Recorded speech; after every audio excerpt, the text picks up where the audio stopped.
Game on. You better have your shitting pants on. Glenn, you are a badass.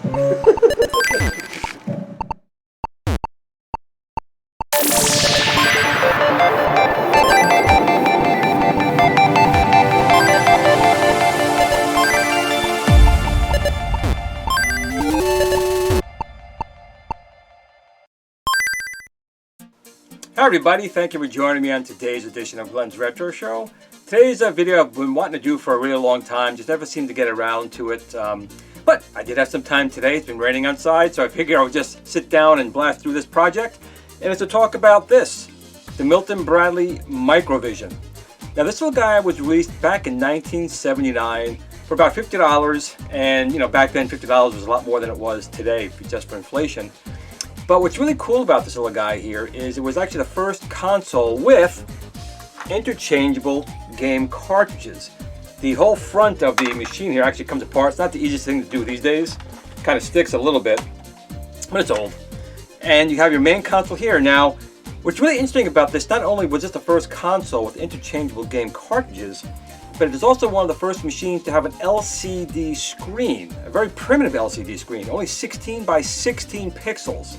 Not 200, not 300, 16 pixels by 16 pixels. But it was one of the very, very first machines to use it. And that was one of the, I don't want to say downfalls, because no one really knew at the time, but when you turned it on many years later, these machines just stopped working. And at least you thought they stopped working, I should say. You could put a battery in here and you'd hear a tone, but nothing would come on the screen. Now in the back there's an adjustment screw for the contrast on here, but you never got any picture. And the reason being, the screens used in here was very early technology for LCD, and basically they got what's called screen rot. And screen rot basically just means that the LCD crystal just basically ran out of the display, literally just poured out of it. Not like you see a waterfall or anything like that, but the liquid crystal slowly dissipated outside the glass, and even though it was trying to stand a display, people thought the machine was busted and probably threw most of them away. Now I actually have 3 of these that I've had sitting around for a while, and there's really no way to really fix it. We needed a new display, a new glass. Fortunately, someone on AtariAge, I'll put a link down below, has been making new screens.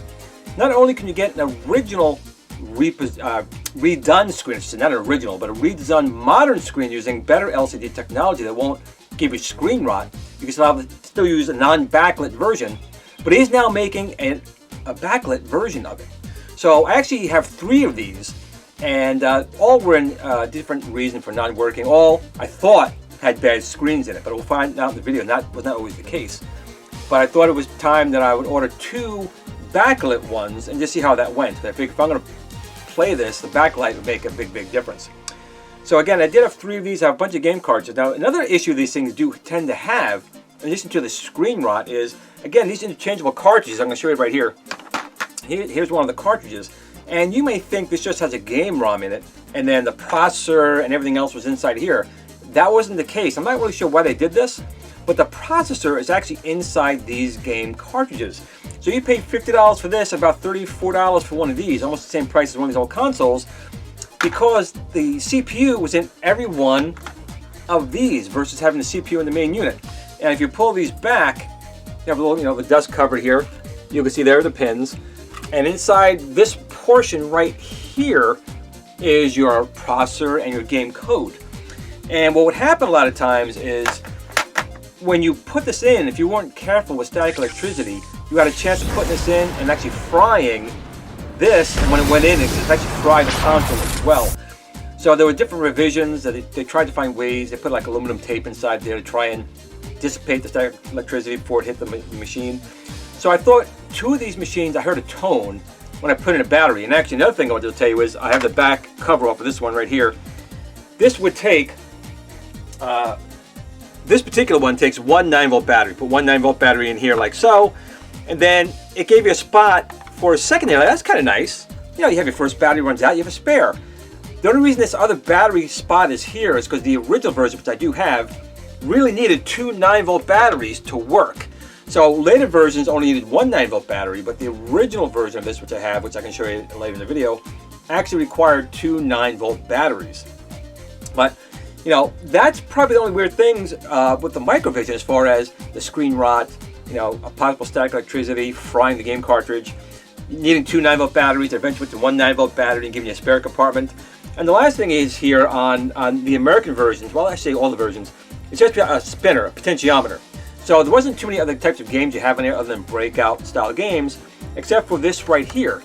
Now, this will kind of bring it back to the Intellivision, the Atari 5200, and ColecoVision, where there's actually a membrane pad here of 9 positions. So there's like 9 pressure points on the pad. I'm going to take this back off here for a second. Again, not the easiest thing to do always, but it is all. There we go. So all of these have these little different, you know, different style of buttons on here, depending on what game you want, which is like what Intellivision would do, or ColecoVision, or Atari. So we have another one here. All have slightly different button presses. So in the American version, they have this pad here, which looks like a big, almost like a touchpad. But this is just to protect what's underneath. Underneath is just 9 carbon dots. So there's 9 positions you can select here. Now the European version was actually better. Instead of having these little pressure membranes here, which people would tear and cut and bend, they actually had buttons on them. So that's just something different between the two versions here. So there's pressure pad, but all these are now working. I spent about, I'll say 4 hours today. Once I got the first one done, which took probably an hour to figure out how everything went. The next two only took, well, the second one took only about 15 minutes top to put the display in. And the last one didn't have a problem with the display at all. It actually is working. So let's take a look at this video and see first how I fixed 2 of my machines with new screens, and then we'll talk about what I did with my last one. Okay, so we can see here, Blue is fascinated by my Microvisions as well. I can't really blame him. So I do have 3 separate models here. All basically are from the first generation of the motherboard. The one in the center is the oldest unit. The one on the left is a newer unit, and the one on the right was the last one I'd gotten, and really wasn't in any working condition that I could tell whatsoever. Okay, so you can see here is one of the Microvisions, and you can see on the screen right here, this is one of the main issues on the Microvision. Again, we're talking the very first handheld device that took interchangeable cartridges. A little weird that they put the processor in the cartridge itself, but that's what they decided to do. And the screen was one of the very first LCD screens used for this type of purpose. You know, LCD technology in 1979 was very new. They were basically using VFD, a video fluorescent display, where they excited gases inside a vacuum tube that made bright colors. And actually, you know, I really did like them. But they decided to start going with this LCD, which is a liquid crystal, and there's no backlighting in here, so any light had to come in to reflect off a silver piece on the back to, you know, make these colors go. And this is literally only 16 pixels this way and 16 pixels this way. That's it. So very blocky graphics. But again, Milton Bradly, back in the early days of video games, did quite a few different things. They even made a speech synthesizer / voice recognition device for the TI-994A that came out. It was actually very advanced for the time. But again, it just didn't quite hit the mark. The Microvision sold fairly well. You know, it was about $50 back in the day, but just for inflation in 2000, it was about $310. So very expensive device back then. So again, we can see here, this is my oldest unit here, which when you put a battery in, this one did require 2 batteries. You did get at least a tone, so you knew it was working. This was a newer one, but again, the old motherboard in here, but it just had the single 9-volt versus the 2 in this one. And this one also made a tone when you plugged it in. This one here made nothing. This one I thought may have had an ESD issue, like it was totally fried. So my plan was eventually to put a Raspberry Pi in this guy. And I only bought 2 of these with the backlighting. So if I'm going to put these in, I know it's not going to be exactly the same, but it would make it better to play with the backlighting. So that's what we have here. We have a new screen, which is a direct replacement in here, plus a backlight option. So we're going to start with this one right here. This was the second one I gotten, single battery unit. And we'll start the process here now. All said and done, I think this process for the first device being installed was about an hour. So I really didn't know exactly how I was doing it. But once I did the first one, the second one only took about 15 minutes. So it went very, very quickly. Okay, so the first thing we need to do is on the back, there are just simply 6 screws we're going to take out. You have to be careful with these. These are, 40 plus years old. So the plastic can be a little bit brittle. But, Milton Bradly is usually pretty good with their plastics. Now you can see right here, this is a knob you would turn to adjust the LCD brightness. And you can see here was the 4 battery connectors. Originally it was one 9-volt battery with the plus here, a second 9-volt battery with a plus here. You needed two 9-volt batteries for this to work. I guess eventually they found a way to get it to use less power, so it became using one battery, and it was kind of nice to have a spare battery, so when the battery did die, you could swap it out for a spare battery, but have to, you know, put it in your pocket or somewhere. So that was kind of a nice idea. And the battery compartment. Now, I have all the battery compartments for two of them. The third one, I did 3D print one. There was a model on Thingiverse, but it doesn't fit, so it's going to require some adjustments on that one. So once you take out the 6 screws, there's no tabs. It comes open very, very easy. And it's a pretty simple device. Again, the main, this looks like a processor, and it might be, but the main CPU is actually in the game cartridges, which was the other issue with these. If there was any ESD released on the cartridge, it would fry the cartridge and potentially fry this machine as well. And I thought that was the case with one of them, but it turned out that was not the case. Simple on-off switch, a potentiometer right here. For most of the games back here are going to be either button presses or using a potentiometer, and it's not a full free spinning. It does have a limiter in it, so it only goes, you know, to a specific spot, then it will stop and you have to turn it the other way. And there's a simple piezo speaker down here, very small, tiny speaker. See, pretty thick wires. Again, back then, things were not like they are today. And so that's basically it. So this one will simply pull right out. We're going to do that next. So you can see, and actually I was wrong. I'll make a correction I said earlier. I said there were only 6 you know, pads here. Well, actually 9, but it's actually 12. There's actually 1, 2, 3, one hidden back here. So it's actually 4, 8, and 12 buttons. I said it was only 9 originally in the video, so I was a little mistaken there. I thought it was. Maybe I was thinking of a different game. Again, you can see the potentiometer here for your colors, a couple of caps, a CPU, not a CPU, a processor of some kind. Not really sure what this one does because it's not the main CPU of the machine. On-off switch and the plastic, you know, spinner on here. And again, nothing's screwed in here aside from the case with the 6 screws and these 4 that hold the display to the main board because it's simply held in via pressure. It's not soldered on the board, which will make working on it pretty easy. And this holds in the speaker and your potentiometer. It just kind of sits in there. Now, it's actually a quite easy device to work on. So even the cartridge connector is held on by pressure. So this is basically comes right off. It's just a little cartridge connector here. And we're going to take this and, you know, get it all cleaned up and wash it. I mean, it's got 40 plus years of use in here, so we're going to clean that up real easy. And you see the cartridge connectors are pretty good, but you might want to put some detoxing on it and, you know, and just clean them up a little bit because again, it's only held down by pressure. It is not soldered on the board in any way, shape, or form. So I just use, you know, regular Dawn dish detergent on here and give it a scrubbing. Nothing too crazy. To be honest, you could put it in your dishwasher if you don't want to use the you know, the heater. Like my dishwasher has an option not to use the heater. But it really only took a minute, so I just washed it with some soap and water and let it dry.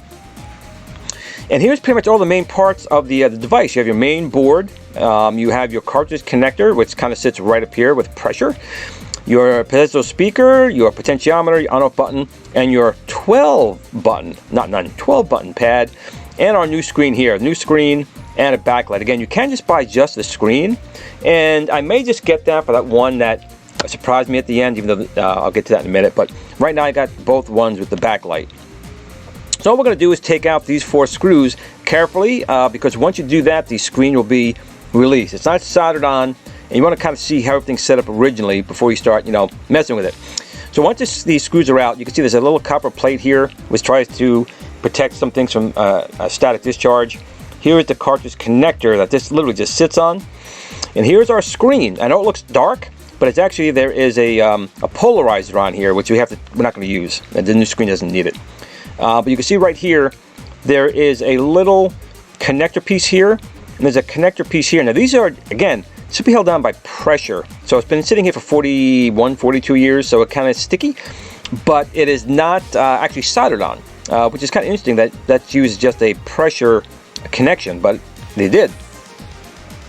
So I'm going to flip it over one more time with all the screws out, so that the screen is down here, and I'm going to flip this over carefully. Okay, so once you turn it over again, you can see here is your plate. Now, if you're going to just be replacing the screen, you don't have to do any modification to this whatsoever.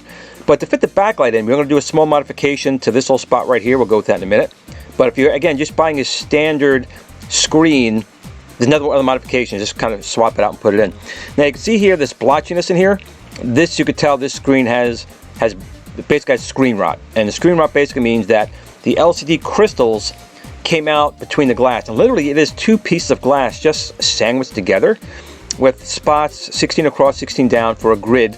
But the LCD crystal is in here, and then they simply supply some power that excites the crystals and makes them, display. Now again, this is an old display, so there's a lot of ghosting, like the original Game Boy, a lot of ghosting. The new screen I don't think has that bad of a screen ghosting effect. But again, all these here are simply held on by just years of being stuck to it. So just be careful when you want to remove this. You don't want to ruin them. This one will be reused. This one will not. He actually includes in the kit, you can see right here, there's a new one for that straight one to be a little bit taller. He said it was just too price prohibitive to make this one as well, custom. So fortunately, these do seem to be working okay. And you can see there's looks like a pad here, but it's really just 4, 4, 4, the 12 buttons going across under here. And let's go to our next screen right here. And make sure, if this is dirty right now, this is a good chance to clean it. I use the Novus cleaners on it. And again, here's just a closer shot. You can really see all 16 little spots here. So it's a very low-res screen. But again, we're talking 1979. And this was really cutting-edge technology back then. But this particular one, you can really see the screen, and you can really see how the liquid crystal really just bled out and made this pretty much unusable. It could be extremely faint. It could be working extremely faint, but there's really no way to tell because there's no backlight. It's just light reflecting like, like the original Game Boy did. But for all intents and purposes, the screen is dead. You can see here's the silver backing that would be used to reflect the light back. And again, you can see here's one of the cartridge connectors, screen connectors actually right here. And it's actually so funny that it's a rubber. It conducts electricity. And there's another one here. And what's even more funny, we'll get a shot in a second, that there's little tiny, tiny wires, tons of them going across, because they're just hoping some of the wires will touch going across. So nothing has to be perfect, because there's so many wires on here, it'll simply match up no matter what. Just another shot here, again, showing the screen. You can see the polarizer. It's kind of bent up here a little bit. That's okay, we're not going to be using that anyway. And just one final shot of everything we have here. I took the polarizer off, and you can see again that screen rot a little bit more. And I tried to get, because I wasn't sure if the pictures were coming across, but you can still see the screen rot right here. And again, you can see the one cartridge connector here, and the other one right here. The modification we need to do to the case will be on this side, not to the glass, but the plastic covering, which we'll get into in a little bit. So again, I was doing this for the first time.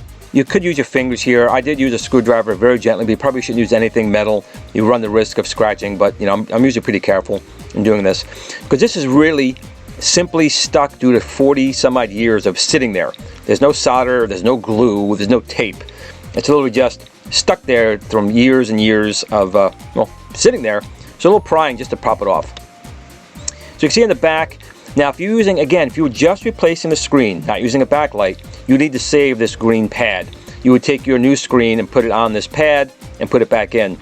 And you can see here is the original connector that we're going to replace. This one is not going to be reused, but it's simply stuck to the glass from pressure.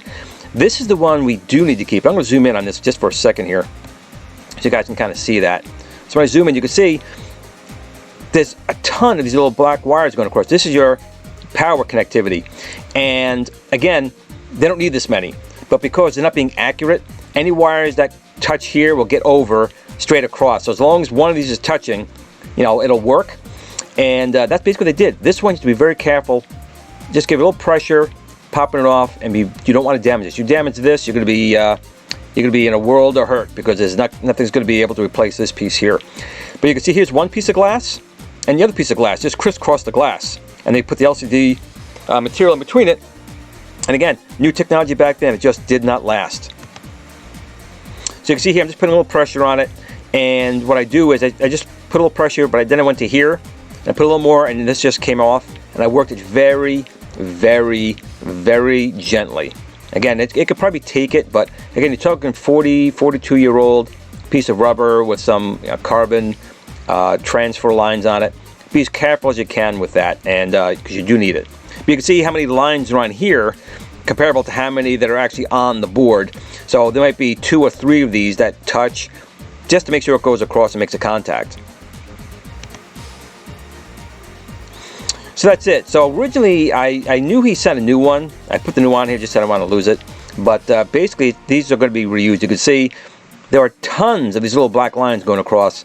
There's only so many of these going across here, and it looks like this is really just a a display driver chip, because it's not the CPU, but it looks like these are all directly connected to this chip here, which is probably driving your display. Good old Milton Bradly logo on here, and your pad, and we're ready to get started here. So you're going to take your glass screen. Again, you have a glass screen, you took it out of here, and you're now going to put it inside your plate. So I'm going to go back here. So the glass is going to sit in the plate, and you're going to do that. I'm going to zoom in once again, because you can use a black marker. You can see the glass here a little bit better, and you can see how it's kind of crisscrossed. One layer here and one layer here. But on the other side, not the side here where the glass has a layer, where it butts up against this piece of plastic. It doesn't butt up against here, doesn't butt up against here. You want to take this black marker and make it so you can tell exactly where the glass is touching. Because basically you need to file this down or grind it down so this is the same height as the glass. And you need to do that only if you're putting a backlight on here. If you're using the old, the new remade one, you don't have to do this. This is only for the back glass. That green piece of foam you took out is the same thickness as the backlight. So if you don't use the green foam, backlight's going to go here. But we're going to mark this up. So you can see right here. Get as close as you can. You're probably going to have to go file a little bit past this point. This gives you a rough idea, because obviously the marker can't get directly to where that glass is. But what I simply did, I actually had just a drill. My Dremel tool broke, so I used just a hand drill with a grinder bit, and I just went over it very carefully, back and forth, back and forth. Now what you're going to do, though, I'll show you in another photo, is you're going to put some tape down here, because you don't want any of the garbage stuff to get on here or scratch it. So again, you can see, took a picture just so you can see these. It just amazes me, these little grids, and how a little current would turn this one on, turn this one on, or turn this one on, or turn this one on. It's LCD crystals, but they bled out, they rotted. But again, you can see here, this spot here on your, if you're looking with the glass towards you and the plastic away from you, the right side, this is the one that's going to be filed down right here. And then a little piece of this one, and a little piece of this one. You'll see why in a minute. But again, it's the side. If the glass is facing you on your right, and you can see the glass is butt up against it, this is the one you want to touch, not the top. The top's not necessary. Again, sorry taking so many pictures, but I wasn't sure if the if these grids were coming out any of the photographs, but it did. But again, another shot here, you can see there's the top. You're not going to touch this. There's an open gap here. You're not going to touch this because the glass comes down here. The glass comes over here. This is the one where both glasses is one piece touch. This is the one we are going to file down. So I just took some painter's tape, and it's recommended you do this, and you'll put it down here, because as you're starting to file this, little plastic bits on here, you don't want to potentially scratch it during cleaning, or if you're grinding, the grinder tool at least will hit this first and potentially not hit and damage your plastic. Fortunately, if you go carefully, you shouldn't have any problems. You can see here's that glass again. It just amazed me how they just did this with them sandwiched together like that. It really does fascinate me how this early technology worked. And another note, that one of the designers of the Milton Bradly Microvision was also one of the designers for the Vectrex. And I think that's even more astounding technology and information, because Milton Bradly didn't originally sell the Vectrex, but they did buy the technology after a while, after General Consumer Electronics stopped doing it themselves. Milton Bradly bought the technology and they sold it, and probably because I knew the guy who designed the Vectrex as well. A little piece of trivia for you. So you can see I'm shaving it down, and just take your time and go carefully. You don't want to rush this. You can always take away, you can't put back. So just take your time doing it. And you can see all the plastic gets around here. I would use a mask. I didn't use it originally, but I put one on after a minute because these particles get everywhere. And the stuff is, I won't say it's super brittle, because it did a pretty good job here, but you just want to take your time going back and forth. And probably a real rotary tool would be better than a hand drill with a bit on it, but it worked for me. And again, you have to do it a few times. You keep looking and measuring, then eventually put the glass in here and see if the glass is flush. You have to definitely take your time here to make sure this is done right. You can see it's, it's lower here, but we're gonna have to go a lot more than that. Again, just cutting, taking your time and measuring. This is, if you're using the backlight, where all your time is gonna go. If you're not using the backlight, it'll go a lot faster for you. So again, just making sure we're getting down to that black line, but the back line's gonna have to be completely gone, and maybe a smidgen more if I'm not mistaken. And it doesn't have to be perfectly level. This is really just allowing the backlight to fit in here. The glass will still be held in by even a small amount at the bottom, so you don't have to be perfectly level, but it does have to be to the point where it's below the glass. I personally made it perfect because I'm insane, but as long as you're below the glass here so the backlight can fit on there, you're okay. And you can see here I tested it with the glass. I'm going to zoom in a little bit right here if I can. Bring this up a little bit. So it's a little blurry picture. I'm sorry about that. But you see the glass is here, and this is just on the cusp of where that glass is. So the backlight will sit right on top and not be hitting this plastic and either being bent up or bent in any other way, shape, or form. So here's the setting. I said you have to cut a little smidgen off of here and a little smidgen off of here because this is actually going to pull out just a smidgen when all said and done. So you just have to make sure that the angles can get past those pieces of plastic. You don't have to cut them all off, just a smidgen. And again, you can see here that the plastic is down here that I trimmed away. It used to be this high. It was all the way up here. But I trimmed it down, and the glass backlight is fitting above it, which is exactly what we want. And again, I just keep checking and checking, make sure it's right and good. You want to make sure that the backlight is completely touching on the glass. If not, you'll get different color variations in there and it probably won't look too well. So that's it. So you take out your tape and you can see the glass is clean. If it's not clean, I do recommend Novus number 2 and number 1. Gently. Don't use a lot of pressure. Very gently. It'll take out any fine scratch you have and come out pretty clean. Now after that, just to make sure that the original one you're still going to use with all the little black lines on it gives good pressure to the new glass, he recommends taking one piece of painter's tape, which I did here, just one piece, and just cutting it and putting it inside the initial lower tier groove. On the top tier groove, he actually recommends 1, 2.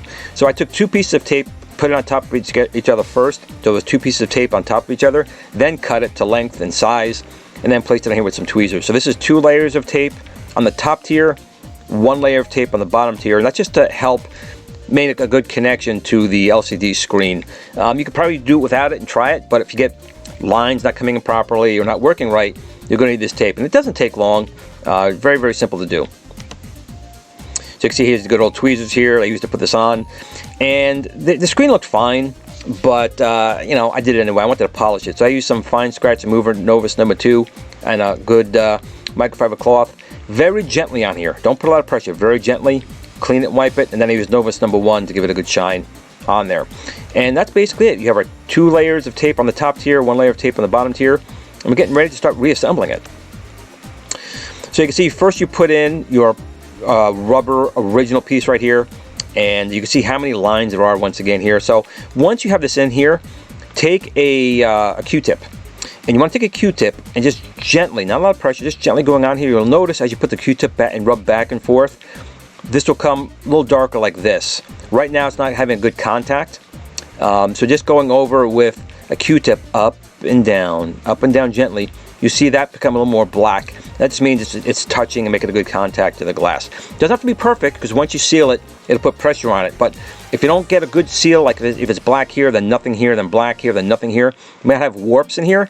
And you might have to put some more painter's tape under there to give it a little more adhesion. And basically, you also have to make sure on your glass at this stage, there are 2 pieces of protective covering on both sides of the glass. You would take it off at this point. You want to leave it on. So take off the 2 pieces on both sides of the protective film, and then we can start putting this thing back together a little more. So right here, I just turn this thing over for a second because I want to show you on my motherboard. Now again, all 3 of my devices are the older motherboard. 2 of them have the 2 power connectors. One has all 3, requiring 2 9-volt batteries. But I'll show you here, this is where I got my power from for the backlight. So here's the backlight. My red is going to go to here. I'll zoom in a second. My negative is going to go here. So I'm going to zoom in just so you can see it a little bit better.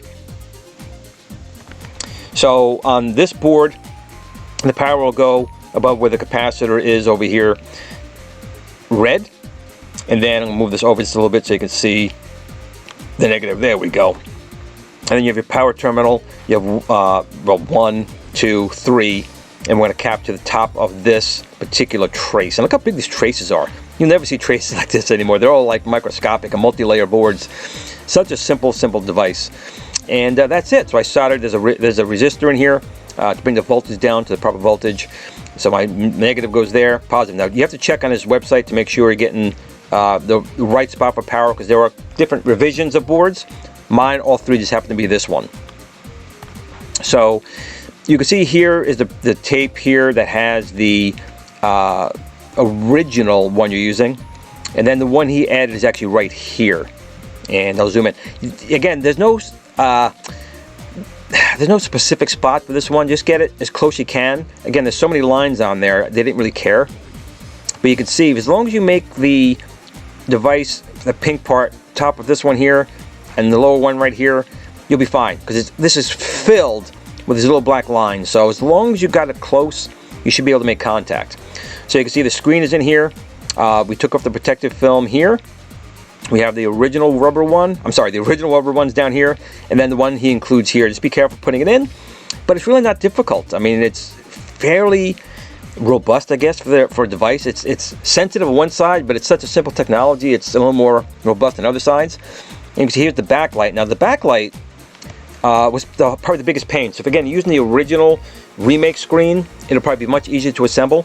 But the backlight really became a pain in the butt. So I eventually just took a piece of painter's tape just to hold the power wires here, so I was able to flip this over and get the backlight to stay in the right spot. Once you screw it in, it's fine, but every time I tried working on it, the backlight would slide out of position every single time. So once it's done, you can pull the tape out. I left it because you're not going to see it anyway. But I will say the hardest part was keeping that backlight in position to seal this all up. Again, there would not be a problem with the non-backlit version, but the backlight version, it was a bit of a problem. Again, just another shot showing you how I was able to route the wires around this screw hole with the painter's tape holding it all in place. And you're more or less done at this point. So it's just really putting everything back in place. You know, put your screws back in, and then put all your cabling in the same way it was put in. You be very careful. There's certain areas you want to make sure they don't get pinched, that they go down. And just close up and we could try it. So we're getting it all sealed up now, and we're going to try putting a game in. Now we recommend, you know, all the like the connectors down here while it was open, put some detoxing on it. It's not going to hurt, and it only will help make sure everything is good. I also cleaned the battery connectors with a little rotary zip tool to clean off all that stuff. And as you can see, look at that, a beautiful backlit screen that we never would have had back in the day. And that just looks really, really good, and it plays fine. So the potentiometer works. All the buttons here on the pad seem to work okay, and we have a working screen and sound. So this was the very first one I modified. And there's some good old Blockbuster, which I couldn't call Breakout because that belonged to Atari, but Blockbuster, before it became a video company that's gone as well, they called it Blockbuster.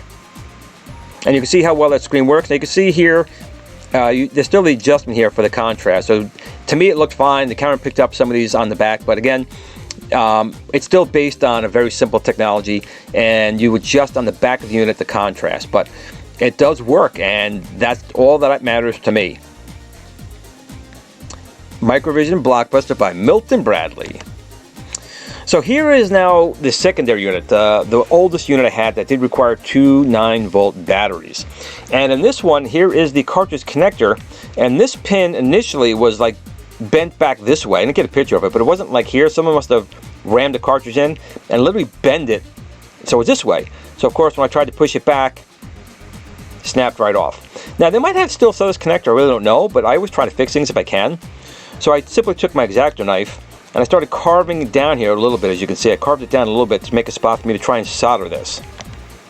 And again, I took quite a few pictures here because a lot of them were blurry. Just another shot here. You can see all the other ones are fine, but that one snapped off. Here's a little bit better of a shot here. And I'm just trying to give it a spot where I can get some solder to stick. And you can see right here, I'll get a closer shot for you. It actually worked out pretty well. So this can still bend down a little bit, that's okay. It can be a little bit forward, that's okay. It doesn't have to be perfect. But the solder, you put some flux on both sides, the solder's on, it made a really good connection. And just hoping it would work, because if not, I'm going to try and track down this component, and who knows if I can find it. Here's another shot right here. Zoom in a little bit, get it more centered. And you know, it went pretty well. It's a shame you have, I had to cut this, but otherwise I was SOL. Who knows if I can, maybe I could even found just the one bracket and pushed it in place, but you know what? I hate waiting, so I just did that work. And here is the screen that came out of that oldest unit. You can see it actually is almost like an old CRT. It still bled out all its ink. The screen didn't work, but it left almost like burn-in, which is kind of weird. But as you can see, the cartridge connector that I soldered, that little pin that was busted, works. And here is the second one, running Alien Raiders. I have no idea how this game works at all. The buttons work, but I was shooting them and nothing was happening, so I'm not sure. They're doing something right, I'm sure, in the game. But the backlight works, the screen now works, the buttons work, and the cartridge connector works. So I saved an original, a dual battery Microvision. So now here is the third one. Now this one wasn't doing anything at all. I put a battery in, I didn't hear any sounds, nothing. And I did all the typical things, I just took it apart, made sure everything looked okay, clean contacts, still nothing. Tried different batteries, nothing. Voltmeters, nothing. Then I noticed something, and I had already fixed it here. This guy right here, I'm going to zoom in for a second. So this capacitor right here, you can see there's one leg here, one leg here.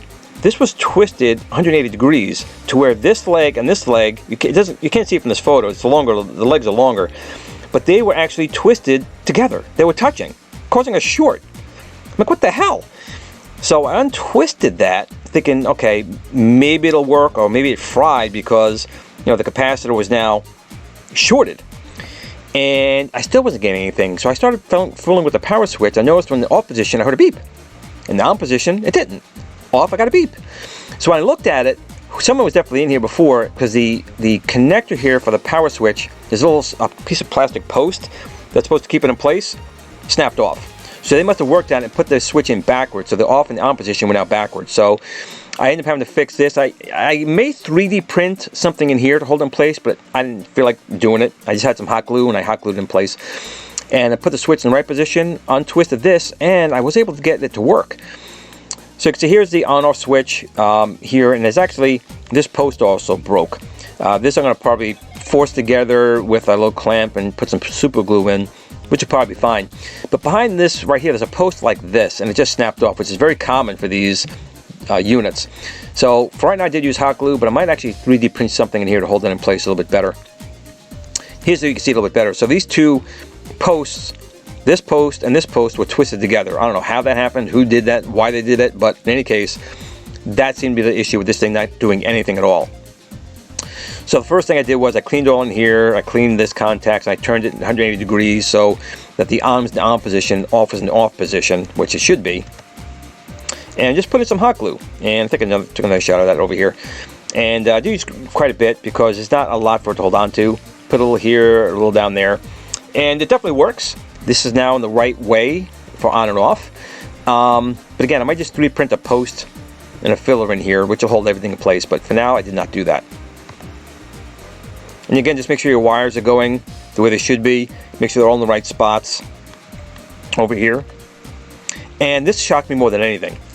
I really was not expecting to see the original screen working. Again, the other two, the screens most certainly did not work. They powered on, they got the beeps, but there was no screen working at all. And this one, I actually have an original 1979 Microvision with a screen that didn't have screen rot, at least not completely.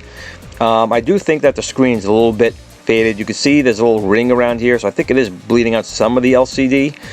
But for right now, I didn't have a screen to put it in anyway, and it worked. I was blown away to see that, because you never see these things, almost rarely ever see these things that still have screens that work. So most likely this was kept in a cool place, not kept in a very warm, hot, like an attic. And maybe that saved it, because heat was definitely something that caused the LCD to bleed out sooner rather than later. So maybe this was kept in a nice, cool basement, but it works. And I'll do some gameplay video either in this video or in my next video. But the ghosting is horrible. I mean, how we play games with this, the ghosting was so bad. And the new screen is definitely not as bad. But I'm just excited because I didn't have. This was not working at all. I didn't think it was going to be working. Who knew that someone twisted the cap in there and turned the power switch backwards to think that it's had a working screen in it. But I was definitely pleasantly surprised to see it. And I've been playing this one more than any of the other two right now, just because I'm in shock it worked. So here I did try 3D printing from Thingiverse a battery cover. It is version 1, but man, it did not work at all. These two spots right here, this little cap, I have some, these are called standoffs to make sure they print the right level. were way too big. They didn't fit in there, and the part here that's supposed to be the battery clip, that just snapped right off. It didn't even, it's so thin it didn't even work. So I may take a stab at this and try fixing it myself, but to potentially have a battery door would be nice. So this is the current collection I have right now of the Microvision. I got 2 complete boxes. The newest one right here, which is this guy right here, which still has an original working screen, was the one I did not think was going to work at all, but it had a beautiful box, and the machine itself was definitely the cleanest of the bunch. So that's what this one is right here. The second one right here is one that did make sounds. The box is a little worse for wear, as you can see. And this one I had hopes was going to work. So it did turn out to make a sound. What kind of sucks is, I don't know if you can see it in the picture, but when I was taking apart the screens, you can't really see in the picture, the plastic they put over the screen, I must have placed on here, and when I took it off, it took part of the box. It took part of the ink off. I was like, oh man. But this box is in good shape. And then this one right here is a original dual battery unit.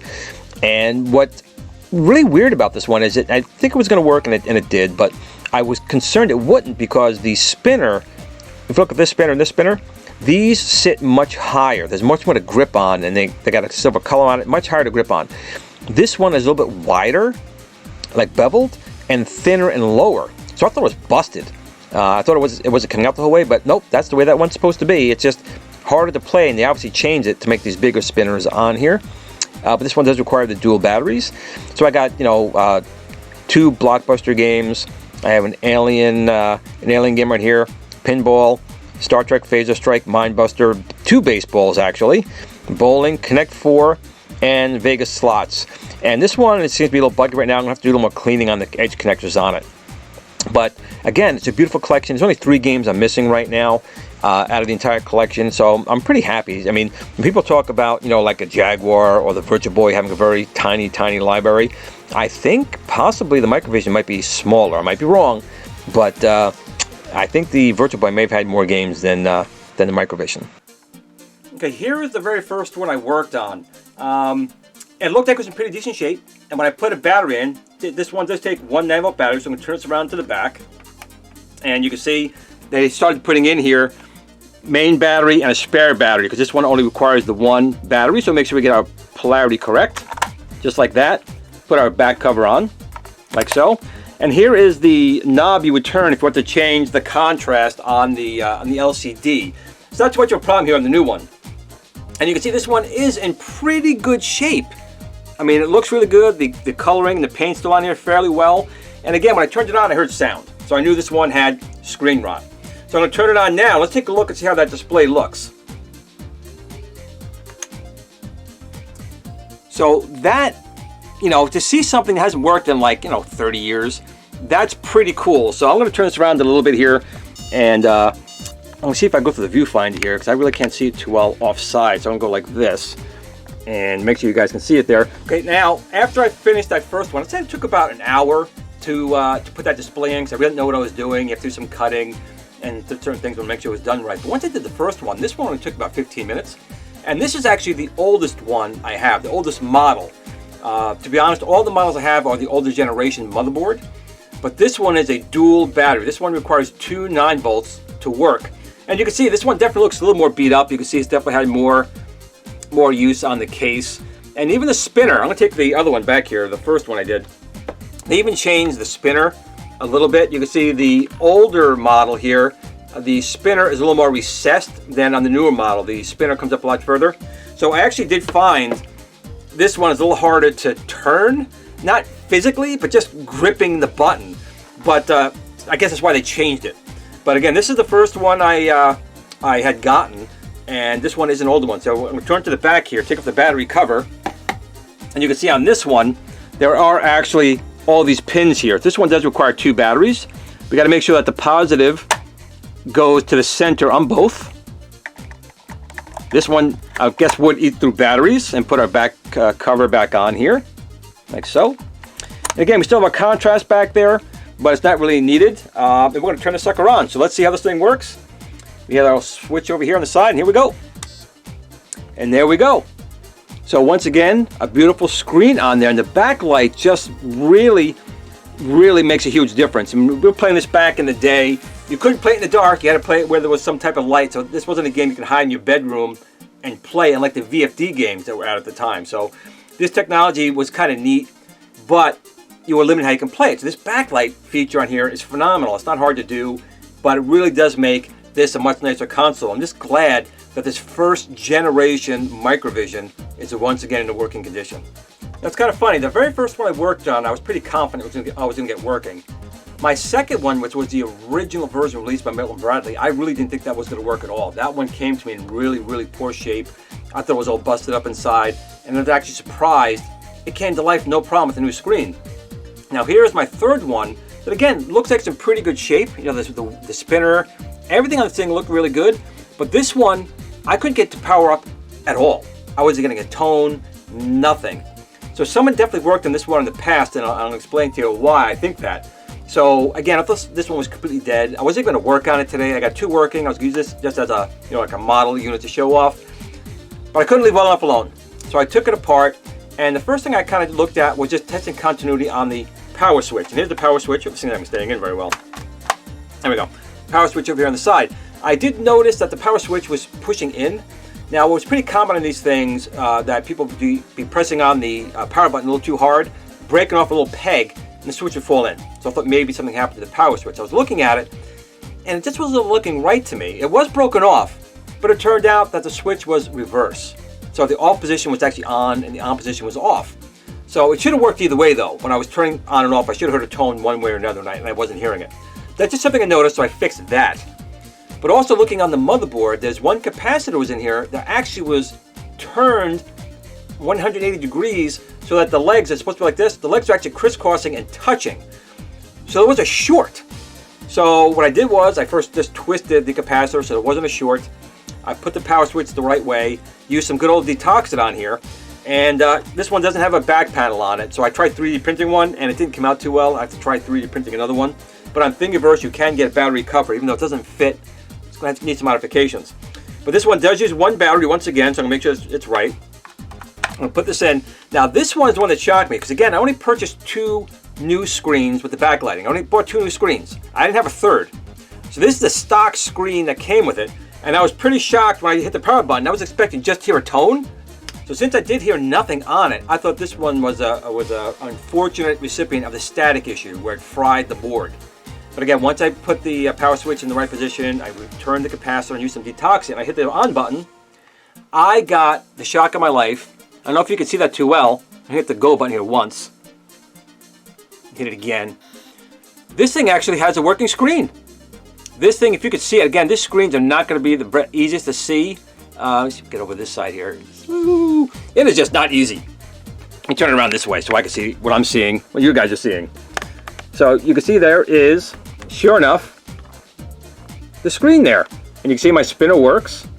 So this one was a total shock. You can see there is some discoloration here. So this thing might be on its way to starting to bleed out its crystals. But I just couldn't believe that this one worked. I mean, the screens on these things are infamous for just dying out. But sure enough, this one did come to life. And you can see also a big difference between this screen and the other screens is the blur, or the pixels, which were back then, pixel technology was not the best, so it took a long refresh. So the line would go by and be like a comet tail behind it.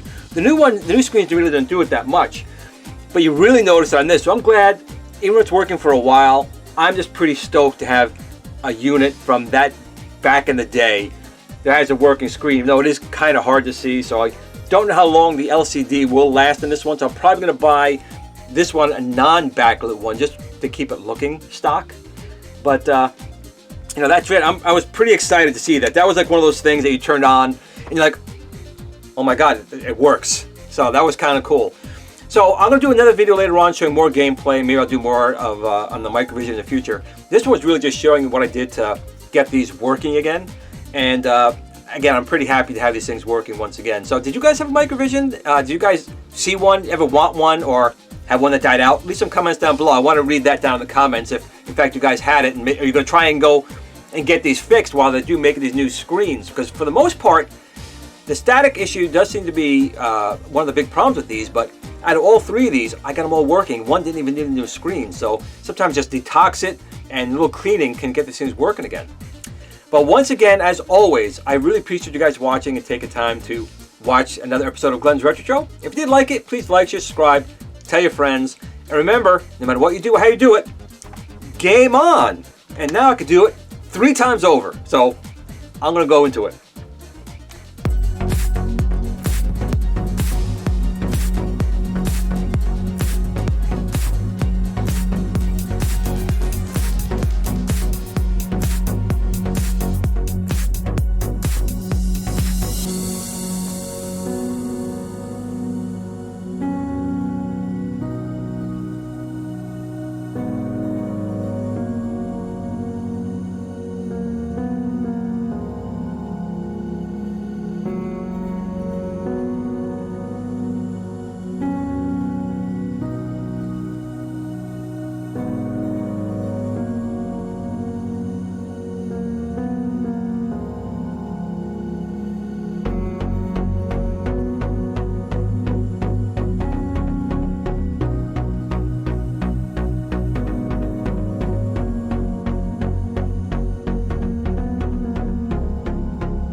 At the Tiny Arcade fan page. Remember, don't admire people too much. They'll disappoint you.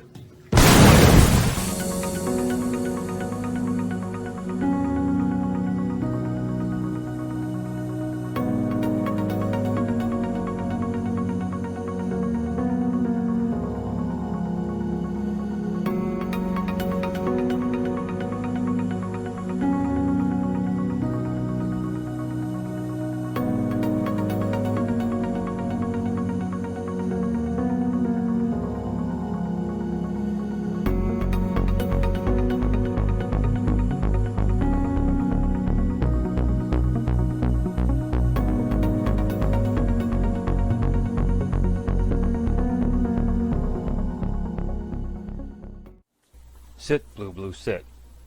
Good dog.